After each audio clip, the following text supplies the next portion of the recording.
a little bit of one in the eye for the Nothing Ever Happens crew. Damn. Something has happened. Oh. Or is happening, rather, let's say that. Because overnight, or in the wee hours, Israel struck Iran. But it's ongoing, though, it seems. Yeah, it's still... Before we went on, it was just... My Twitter feed is full of it. They're calling it Operation Rising Lion. Okay. So, at the top of the segment, I want to say I haven't particularly got any love for the regimes in Jerusalem or Tehran, despite what the gropers say about us. I don't care what they say about it. I don't care about you. So just reporting on what's happening. It's the big news story of the day.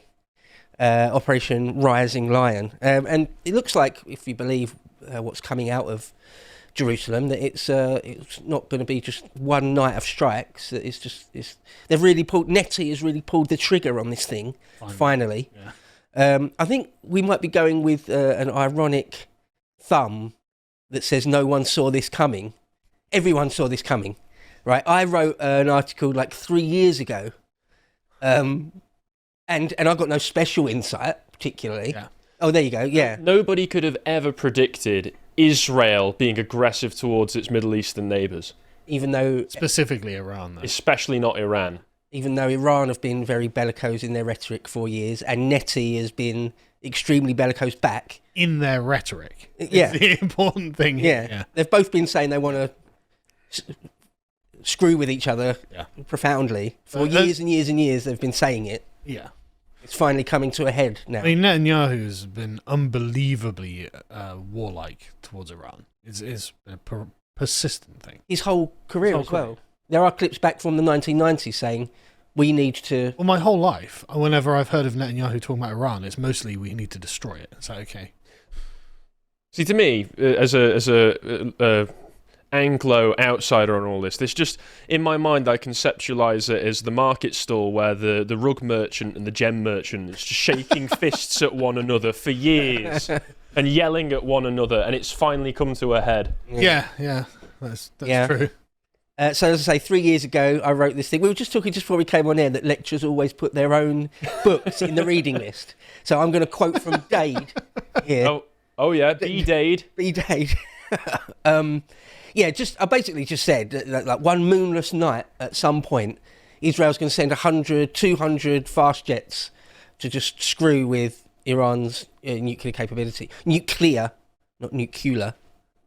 I'm not even sure if I agree with that pronunciation. But really? But they've done this. I took a lot of flack in. It's nuclear, and I'll say it how I like. No, but the point that they've done this before, they wiped out Iran's entire nuclear scientists, didn't they? They assassinate them on a regular basis. Yeah, that's true. So it's just like, okay. I mean, so since I first started making my notes this morning, it's upped from at first it was reported that there were 3 of their top nuclear scientists were killed. Now it's 6. Okay.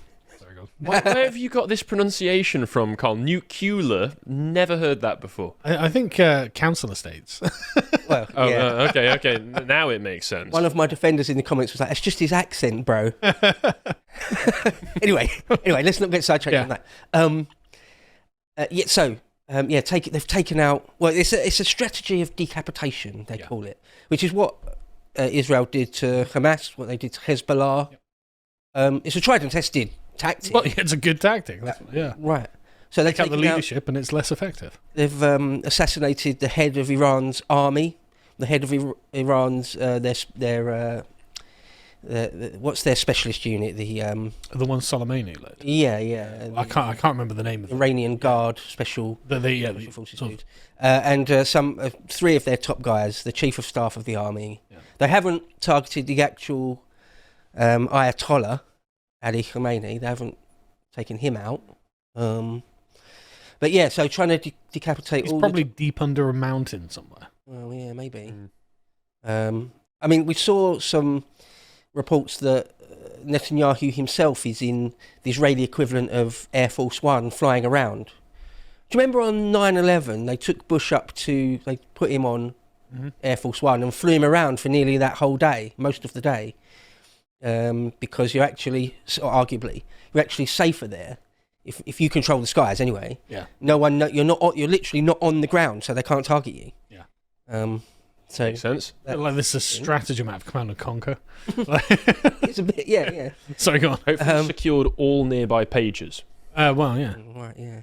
Other thing it speaks of is Israel's intelligence services capabilities. They knew exactly where all these guys were, all at the same time. They are scarily good, aren't they? And there's a time lapse, obviously, from missiles from Israel to Iran. It's quite a long way. It's like the whole of Iraq and Syria in the way. So they know exactly what was going on. So anyway, Bibi has pulled the trigger on this thing. Yep. And it's what, I mean, the Iranians have just said, this is a declaration of war. And it is, right? It just is. Of course it is. I mean, they've already been at war, the proxy wars. Yeah. They've already been at war for This a while. appears to be the declaration of a hot war, yeah. Yeah, of the full hot war. The process of distinguishing science from superstition had begun, and the great minds of the era dedicated themselves to this work.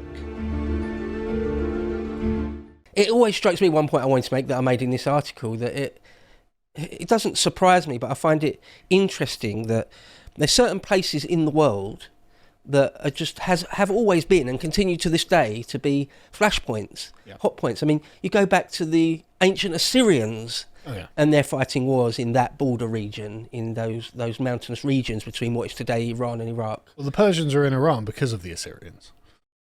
Right, yeah. I mean, you can go back to whenever the Elamites. Yeah.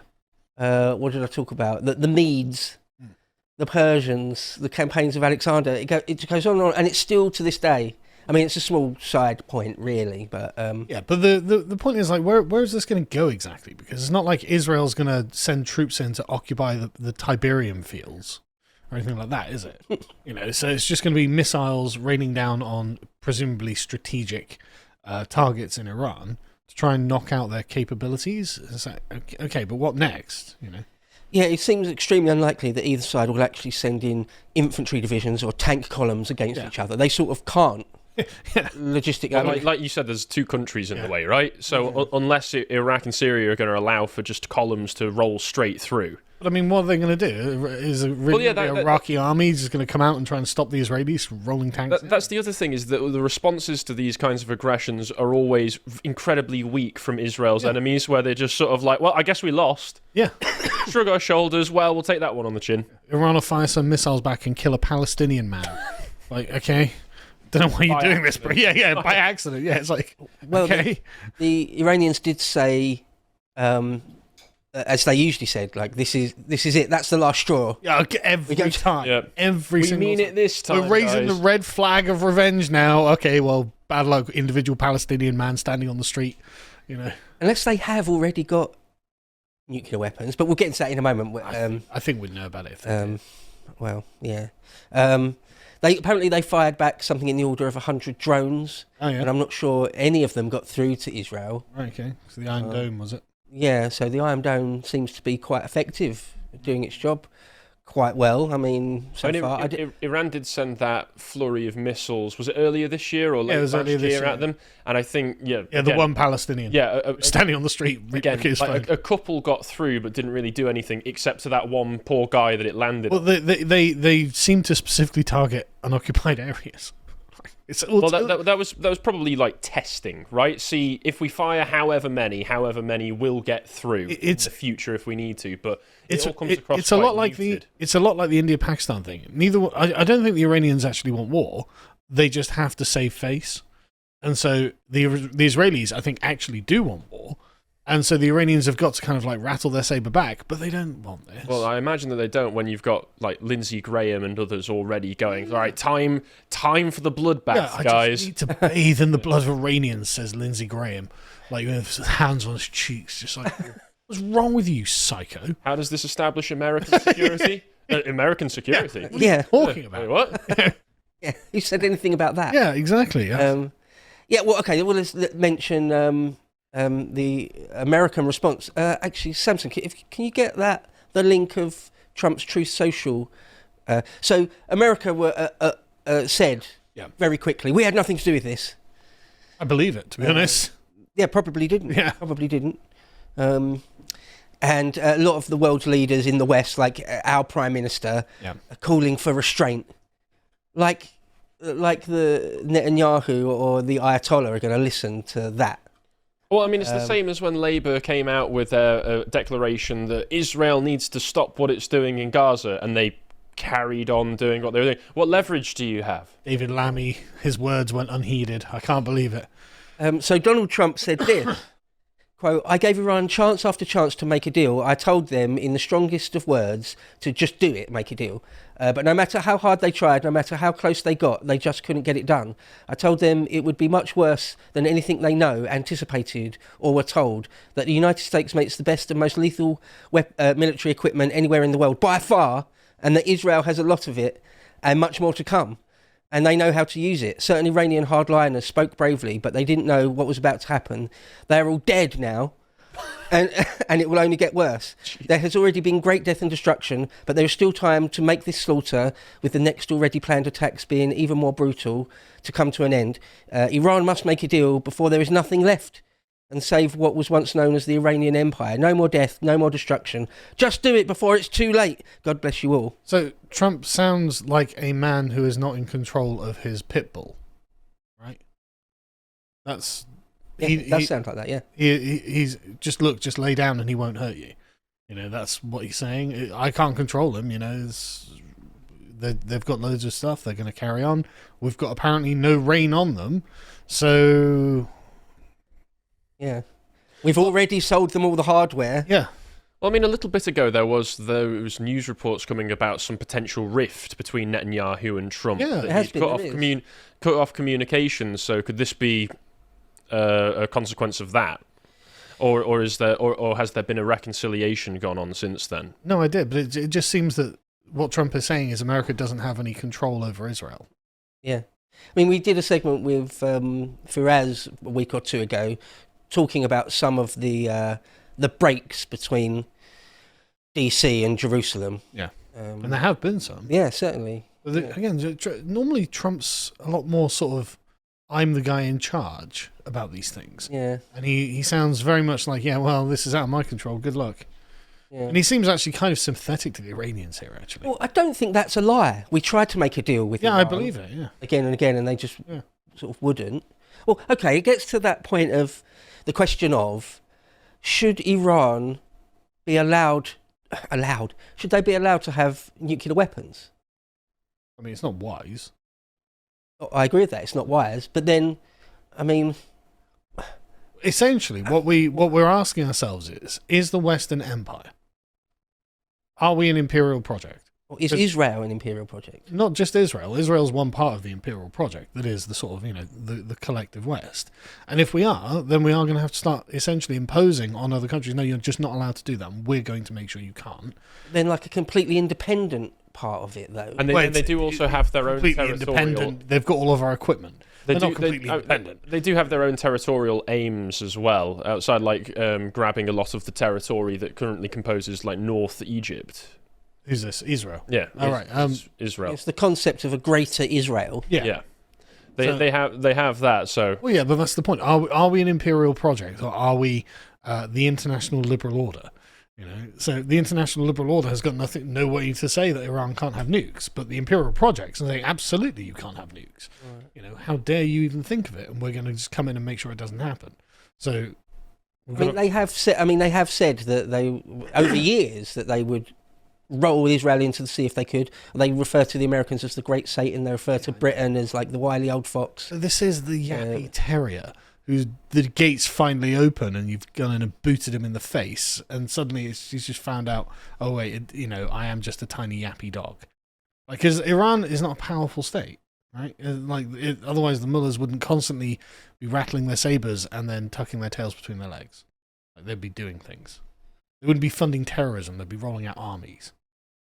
But then again, there is that argument of why shouldn't they have nuclear weapons if they're an independent power? Yeah, I mean, that's how I feel about it. I'm only playing devil's advocate. Yeah, I know. I would rather they don't. I would rather no countries do, to be perfectly honest. If there had to be one, no, I think we should, but they shouldn't. I think England alone should have nukes. Yeah. Okay. Not Britain, just England. Yeah. Just England, so that the Scots will know their place. Yeah, I don't want the Welsh getting any ideas either. But the point being, this is the thing, there's no point appealing to a fair standard by which everyone can be judged in this, because this is not how this works, right? We're talking about, no, we're the people who are powerful and you're not. So what's the settlement going to be?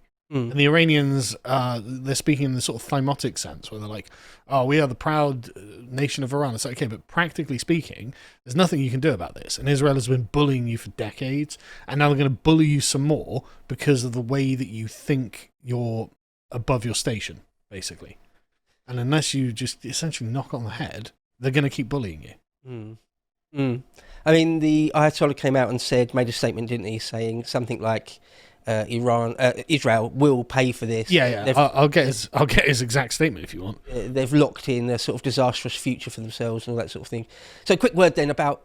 Israel themselves have said that Iran have now got enough weapons-grade uranium to make 9 nukes, but Israel have been saying for years that Iran are one day away. I'm exaggerating, but they're very, very close to having nukes. We've got to confront them now.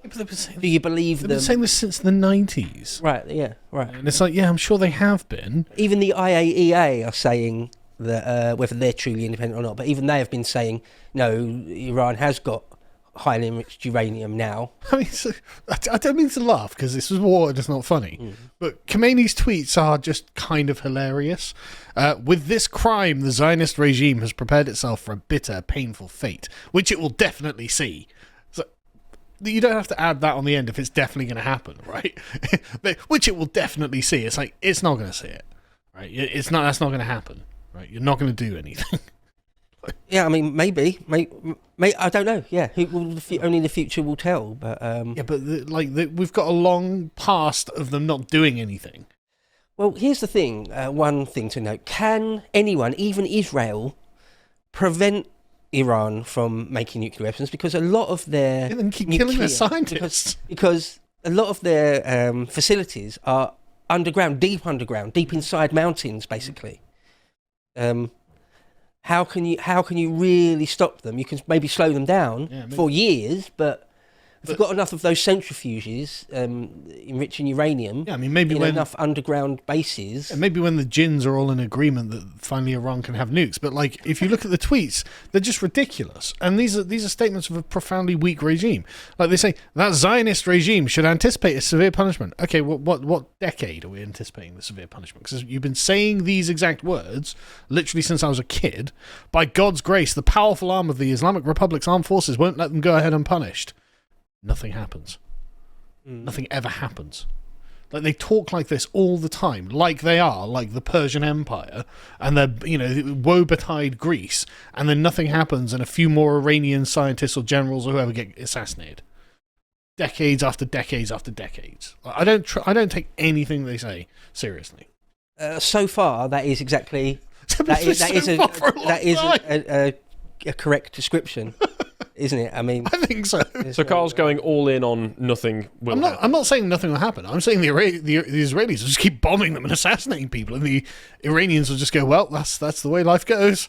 I will tweet, God will punish Israel. It's like, yeah, because you can't. So, what now? There's an interesting little tidbit, I thought, a data point, was that apparently last night... the pizza index was up. Yeah, around the Pentagon DC area, big pizza deliveries went up, suggesting that everyone at the Pentagon suddenly realised they were in for an all-nighter. Yeah. Which does suggest they weren't necessarily clued in to what was about to happen. Yeah, I think that Israel is... I mean, one of the complaints of the left about Israel is they're essentially a rogue state and no one has any control over them. And that seems to be kind of true. Yeah. Yeah. It seems that Trump's just like, look, man, I wish I could stop it, but there's nothing I can do. Okay. So Israel hit loads of different places, and as we said at the top of the segment, it's sort of still ongoing. Yeah. I don't know if and when they'll ever stop. We've got Faraz doing a daily segment on it, right? A daily video. Yep. So we'll see what he's got to say, his takes on it as well. But yeah, it seems like the gloves are well and truly off. Yeah. From Netanyahu's point of view. Iran, this is a declaration of war. Yeah, it is. Now what? Yeah. How many men are you mobilising? Yeah, I mean, can you imagine Iran putting together a foreign expeditionary force and sailing all the way round from the Persian Gulf up through the Suez to Israel's sea border in the Mediterranean and launching an amphibious assault onto Israel. No. Right, that's not happening, is it? That's not happening. I mean, and the thing is, as well, is the problem the Iranian regime has is that they're deeply unpopular in Iran. That's It'd also be true. literally like Keir Starmer. I mean, we looked it up, actually, didn't we? Yeah. It'd be literally like Keir Starmer being like, right, guys, we're going to go to war with France or whatever. It's like, I'm not fighting for you. And if you look, like, it's something like only 33% of Iranians actually identify as being Muslim. And so it's just like, okay. And then you've got 85% there who don't support the Islamic Republic. And it's like, yeah, get exactly the same way that, like, only 15% of people actually like Keir Starmer. Only like 15-20% of people in Iran actually like the mullahs. So they can't afford to go to war, because if their like fragile power base is damaged by Israel and they have to rely on the people to actually start doing stuff in defense of their regime, the people are like, actually, I'm not going to do that. You know, I'm going to let your regime collapse. Actually, I don't care. I hate you. Absolutely true. I mean, that pie chart speaks volumes. But then there's also that thing that when you're attacked, it brings you together, though, as well, doesn't it? So Possibly, so and that is one theory, but I just don't see it in the case of Iran. I mean, maybe I'm wrong. I don't know. yeah. Maybe suddenly I've been like, right, defend the mullahs. But I mean, Iran also, as well as saying they would roll Israel to the sea if they got a chance, they've also said that our nuclear program is just for peaceful purposes only. But then, but then they won't let like the IAEA see everything as well at the same time. So, I don't care what they say, because everything they say is nonsense. I think all it is just a big front to cover the fact that they're profoundly weak and they've been bullied basically into oblivion by Israel, and nothing's going to happen from their point of view. Like, they're just like, yep, we're just going to keep tweeting.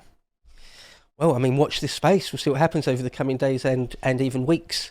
Yeah. One of the last points I just wanted to mention is sort of just the wider picture. There's hardly anyone in the world that benefits from Iran having a nuclear capability. Like, Saudi certainly don't want it, right? Russia don't benefit from it, really, despite my enemy's enemy and all that thing. And same goes for China. Yeah, there's my enemy's enemy angle, but it's not actually in their interest for Tehran to have nukes. So I can't see, for example, Iran putting together some sort of big coalition, right, to fight back against this. It's them versus Israel, and the rest of the world has to sort of just sit back and watch it. Really, it's interesting how the rest of the world's gone, look, not my fight, bro. Yeah. You get Paris or London saying stop, please stop, and even DC saying better make a deal, bro. But in the meantime, there's nothing we can do. In the meantime, the engaged few makes good point. Trump's statement sounds like a good cop, bad cop scenario. It kind of does, to be honest. You know, it kind of does. If the mechanical world is just that, mechanical, how does it become transcendent? Galileo, Boyle, Newton, and many others saw themselves as recovering this lost wisdom. Technology had sufficiently progressed to reveal that mankind and the Earth he inhabited was not actually the center of the universe. It threatened to upend their entire body of cosmological knowledge. The process of distinguishing science from superstition had begun, and the great minds of the era dedicated themselves to this work.